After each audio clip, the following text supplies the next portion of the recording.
Suite à cette vidéo, pas mal de gens m'ont demandé si j'étais dépressif. Dans ma tête, elle sonnait pas comme ça, mais elle sonnait plutôt comme une aide aux personnes qui en ont besoin. Je l'ai écrite dans l'optique que tous ceux qui vivent ça se sentent moins seuls, que si ça peut paraître insurmontable, bah c'est qu'une impression. La raison qui t'a peut-être poussé à penser ça, c'est l'ambiance dans laquelle j'ai tourné. Mis à part l'autofocus qui a clairement fait de la merde, d'ailleurs j'espère qu'il me refait pas le même coup sinon je vais péter un câble, j'ai décidé de te parler comme si j'avais en face de moi un ami qui vivait réellement ça. Mais le fait de commencer par un fond noir et une musique nostalgique, le fait que je parle plus lentement que d'habitude aussi, que je mettais moins d'énergie et aussi parce que c'était le soir, comme maintenant d'ailleurs ça change pas, tout ça peut aussi jouer. Je dirais pas que je suis dépressif, je le penserais même pas en fait.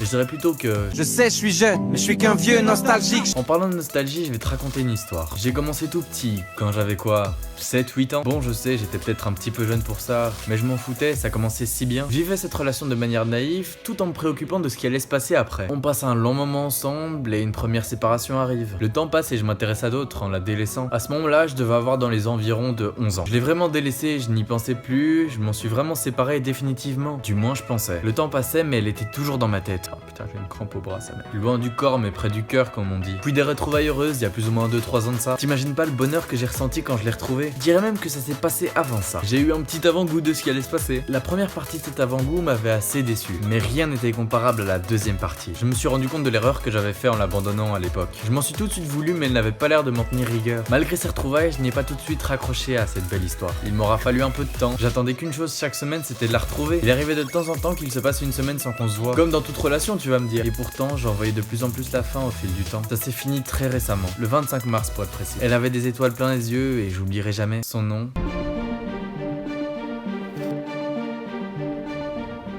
Dragon Ball. Quand je t'ai dit dans ma dernière vidéo que Dragon Ball c'était ma vie, t'ai montré que je pouvais t'écrire une belle histoire sur des boules de cristal. Certes, comme ça c'est pas très impressionnant, mais j'ai pu t'écrire une histoire. Et toute cette histoire est vraie, hein. J'ai vraiment commencé à lire Dragon Ball quand j'avais 7-8 ans. Mais ça reste un manga. Je suis sûr qu'il y en a plein qui, pendant que je racontais mon histoire, étaient en train de se demander mais tu parles de qui? Je dirais pas que c'est qui, c'est plutôt quoi. Et voilà, c'était juste un petit troll que je me suis amusé à écrire. Je me dis que je vais pas te faire bader toutes les deux vidéos, non mais faut pas déconner. Voilà, niveau vidéo ça va un peu ralentir, même si c'était déjà un peu en ralentissement. Parce que le blocus, tout ça tu connais, c'est de retour. Par contre je vais me donner à fond, comme ça je pourrais faire toutes les vidéos que je veux pendant 2 mois. Après faut qu'il y ait l'inspi aussi, mais voilà. Et voilà, c'est fini pour aujourd'hui, moi je te dis à la prochaine.